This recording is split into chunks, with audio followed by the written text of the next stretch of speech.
मुफ्ती Tariq Masood special. तो अल्लाह एक जालिम को दूसरे जालिम से पिटवाते हैं। तो आज भी रशिया, चाइना वो इसराइल के हक में नहीं है। ऐन मुमकिन है अल्लाह मजलूमों की आवाज से ऐसे हालात पैदा कर दे कि इस जंग में बराह रास्त कौन कूद पड़े?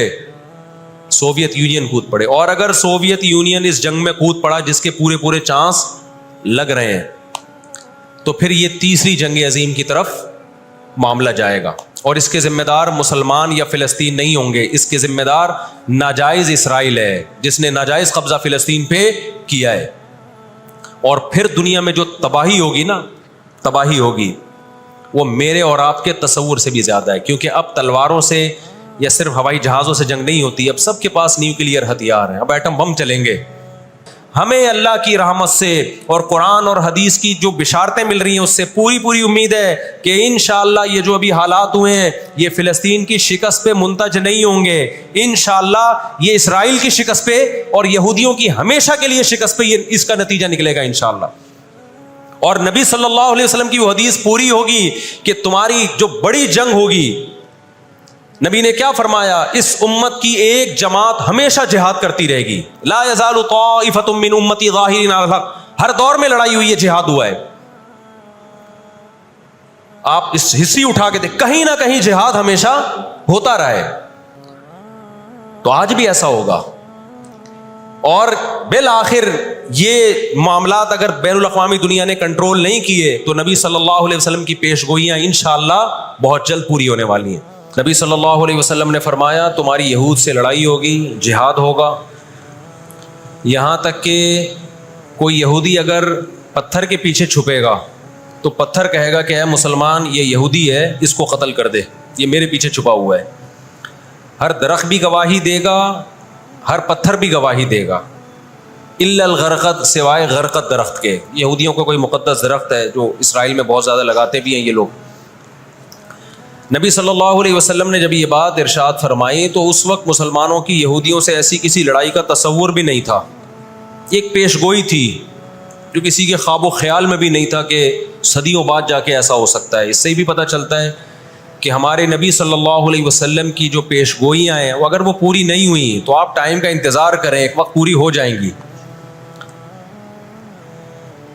1300 साल तक मुसलमानों को इस हदीस का मतलब समझ में नहीं आया। अमली दुनिया में ईमान तो था सबका कि अल्लाह के नबी ने जो फरमाया बरहक है, क्योंकि यहूदियों से मैंने बताया ना लड़ाई हुई नहीं है। जब मदीना से और जज़ीरे अरब से इनको निकाला गया, ये दुनिया के मुख्तलिफ मुल्कों में जाके आबाद हो गए। उसके बाद ये हमेशा या तो ईसाइयों के ज़ेरे साया रहे हैं या मुसलमानों के ज़ेरे साया रहे। इनकी लड़ाई अगर हुई ईसाइयों से हुई है, मुसलमानों से इनका कभी टाकरा नहीं हुआ। लेकिन पैगम्बर सल्लल्लाहु अलैहि वसल्लम ने क्या फरमाया सहाबा से, तो क़ातिलूना, तुम लड़ोगे, तुमसे मुराद ये उम्मत लड़ेगी। एक वक्त आने वाला है और ऐसी लड़ाई होगी, ऐसी लड़ाई होगी कि हत्ता यख्तबी अहदुकुम वरा अल हजर, के पत्थर और दरख्त भी यहूदी का साथ देना छोड़ देंगे।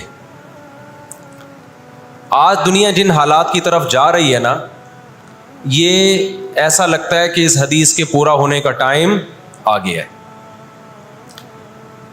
हम जब कुरान मजीद पढ़ते थे, अब भी पढ़ते हैं, लेकिन जब तलब इल्मी के दौर में जब समझ के पढ़ना सीखा हमने,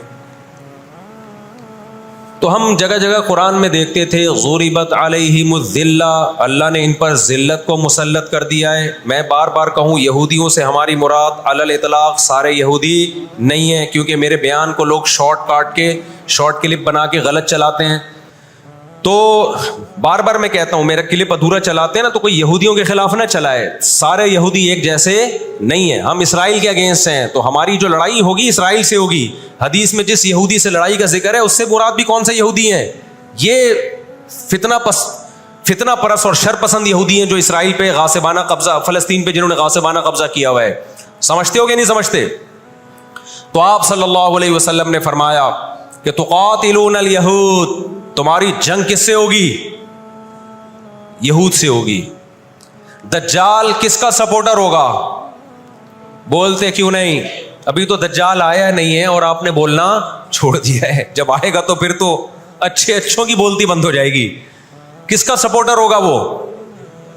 ہاں میں عرض کر رہا تھا کہ ہم جب قرآن پڑھتے تھے ضربت علیہم الذلہ، قرآن کہتے ہیں ہم نے ذلت ان کے اوپر دے ماری ہے، ان فسادوں کی وجہ سے جو یہ کرتے رہے ہیں دنیا میں، ان فسادات کی وجہ سے۔ ہم جب پڑھتے تھے ہم کہتے تھے اے اللہ آج تو یہودی ذلیل نہیں ہے، اسرائیل کتنا پاورفل ہے کہ گچی کس کی پکڑی ہوئی ہے اس نے؟ امریکہ کی، ہندوستان کو گچی سے پکڑا ہوا ہے۔ تو آج تو بڑی عزت ہے۔ میں نے اپنے استاد سے یہ سوال پوچھا، انہوں نے بڑا معقول جواب دیا، اور یہ تفسیر کی کتابوں میں بھی لکھا ہے۔ دیکھیں آپ یہودیوں کی ہسٹری اٹھا کے دیکھیں نا، ہمیشہ کوئی نہ کوئی ایسا ان پر مسلط ہوا ہے جنہوں نے ان کی شرارتوں کا مزہ ان کو دنیا میں چکھایا ہے۔ قرآن سے بھی یہ بات ثابت ہے کہ ان کو ان کی شرارتوں کا مزہ، عذاب جو ہے وہ دنیا میں ملتا رہے گا۔ میں بار بار کہتا ہوں ہٹلر نے بھی ان کو عذاب دیا ہے، ہٹلر سے پہلے بھی اسلامی نہیں بلکہ دنیا کی تاریخ میں بہت سے ہٹلر گزر چکے ہیں جنہوں نے ان کی شرارتوں کی ان کو دنیا میں سزا دی ہے۔ ہم پھر بھی بتائیں ہم ہٹلر کے حامی نہیں ہیں جو ظلم اس نے کیا، لیکن وہ بھی ان کی شرارتوں سے بیزار تھا۔ قرآن کہہ رہے ہم نے ان پر ذلت کو دے مارا ہے، دنیا میں بہت دفعہ رسوا ہوئے یہ۔ اب کیا ہے؟ یہ آخری ذلت ہے یہودیوں کی، جو اب کس کے ہاتھوں ہونے والی ہے؟ فلسطینیوں کے ہاتھوں۔ آپ کو معلوم ہونا چاہیے جب دنیا میں کسی کو بہت زیادہ ذلیل کیا جاتا ہے نا تو پہلے اس کو عزت دی جاتی ہے۔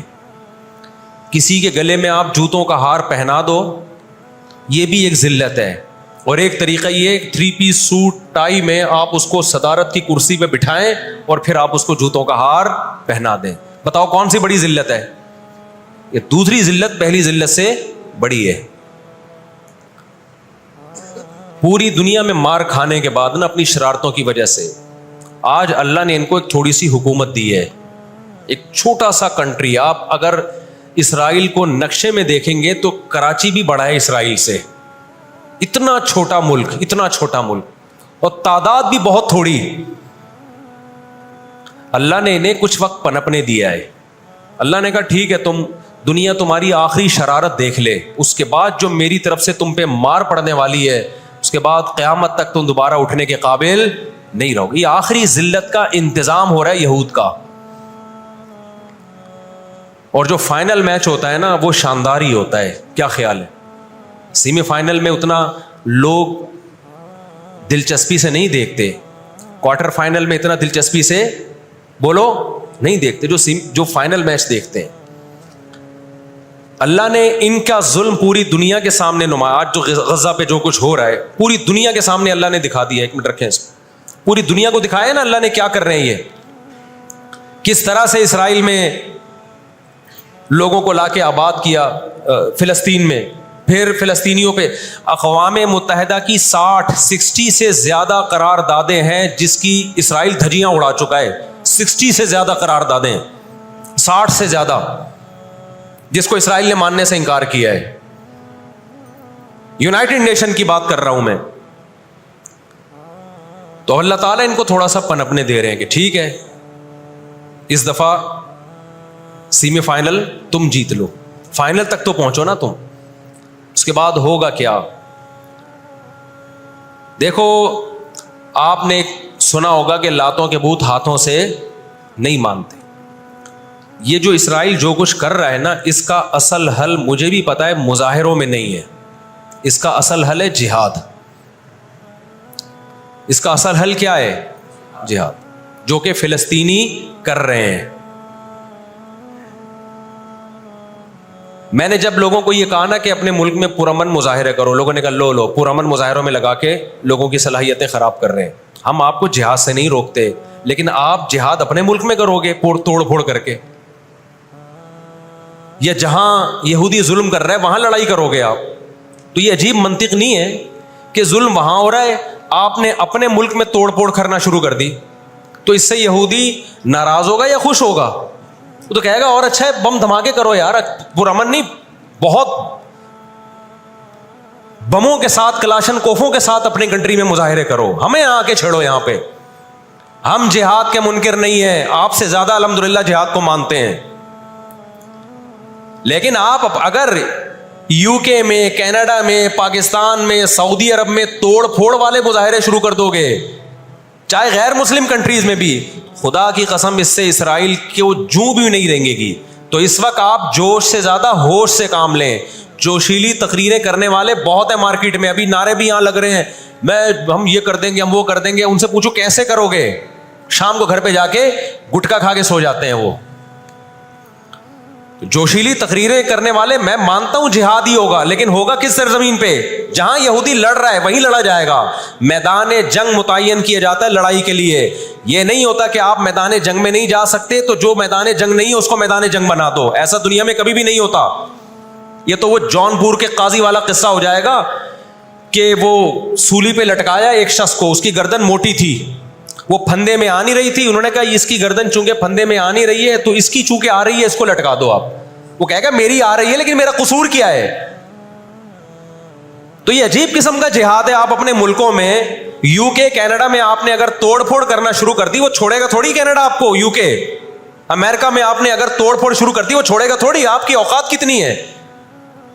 लड़ाई के लिए सबसे पहले मैदान जंग का तयन जरूरी है कि लड़ाई उनकी मर्जी से नहीं होगी। कहां कि वो जहां चाह रहे हैं, लड़ाई हमारी मर्जी से होगी। हम जहां कहेंगे वहां लड़ाई होगी। मैं समझा पा रहा हूं अपनी बात? तो इलाज, बहुत से लोगों ने जिहाद का इनकार कर दिया, यह भी गुलूव है। और बहुत से लोगों ने हर जगह को मैदान जंग बनाने के चक्कर में है। ये एक तरफ की इंतहा है।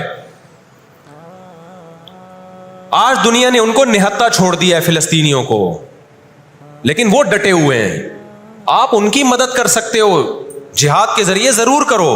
किसने मना किया है आपको? और अगर आप उनके साथ मिलके जिहाद नहीं कर सकते, नहीं जा सकते वहां पे, तो आप फिर उनको जो सपोर्ट कर सकते हो, हम राशन पानी पहुंचा सकते हो तो वो पहुंचाओ। मैंने पॉकेट वेलफेयर ट्रस्ट का नाम लिया ना, उसमें भी लोगों ने इतराज किया, लो भाई उनको राशन की जरूरत थोड़ी है, हमें पता है राशन से काम नहीं चलेगा। लेकिन जो जिहाद होगा तो वहां जाके होगा। यहां बम फाड़ना शुरू कर दिए, इससे इसराइल की सेहत पे कोई फर्क नहीं पड़ेगा। इसराइल पहले ही उनकी साजिशों से लीबिया तबाह हो चुका है। एक मजबूत रियासत थी, इराक का बेड़ा गर्क कर दिया, अब वो चाहता है सऊदी अरब का भी बेड़ा गर्क हो, वो चाहता है पाकिस्तान का भी बेड़ा गर्क हो। तो इन बेड़ा गर्क होने से जो आपकी टूटी फूटी रही सही लंगड़ी लूली हुकूमतें, उनकी भी ऐसी की तैसी हो जाएगी। और फिलिस्तीनी भी नहीं चाहते कि दूसरे मुल्कों में लड़ो, वो कहते हैं लड़ना है तो हमारे पास आओ। तो ये अब जो दुनिया जा रही है ना जिस तरफ, हो ये रहा है। मैंने आपको कुरान की आयत पेश की थी ना, वकज़ालिका नुवल्ली बाज़ ज़ालिमीन बाज़ा। अल्लाह कहते हैं हम बाज़ जालिमों को बाज़ों से पिटवाते हैं। तो पहली जो अभी तक तो हमने नाउमीदी की बातें की हैं, मुसलमान ममालिक शिकस्त खा के बैठ चुके हैं, 3 बड़ी जंगों में शिकस्त हो चुकी है। उसके बाद अब किसी मुस्लिम कंट्री में इसराइल पर चढ़ाई की ताकत नहीं है। उनको पता है पीछे अमेरिका बैठा हुआ है, पूरा यूरोप। रशिया ने यूक्रेन जैसे इतने से कंट्री पे हमला किया। आप नक्शे में देखें, यूक्रेन इतना सा है, रशिया क्या है, यूं अगर वो पांव भी रख देना तो कुचल दे। लेकिन जीत गया क्या वो जंग? बोलते क्यों नहीं? क्यों? यूक्रेन इतना सा है मगर उसके पीछे कौन है? पूरा यूरोप है, पूरा यूरोप उसके पीछे। ये जंग तूल पकड़ती जा रही है। रशिया अब तक यूक्रेन को कंट्रोल में नहीं ले सकता। और मुझे तो ऐसा लगता है, मैं कोई यकीनी रिपोर्ट नहीं है, शायद इस जंग के पीछे भी इसराइल की साजिश हो। उनको पता था कि एक हमारा दुश्मन है सोवियत यूनियन, रूस। जब 1956 में जंग हुई है ना, बरतानिया, फ्रांस और इसराइल ने मिलकर हमला किया था मिस्र पे, तो धमकी किसने दी थी? रूस की धमकी से पीछे हटे। रूस ने कहा था न्यूक्लियर अटैक करूंगा मैं, तो पीछे हट गए। रूस मुसलमानों की खैर ख्वाही में नहीं कर रहा था। रूस को यह था कि जब दुनिया का बाप मैं बनना चाहता हूं तो तुम दुनिया के बाप बनने की कोशिश क्यों कर रहे हो? अगर ये बाप बन गए तो उसको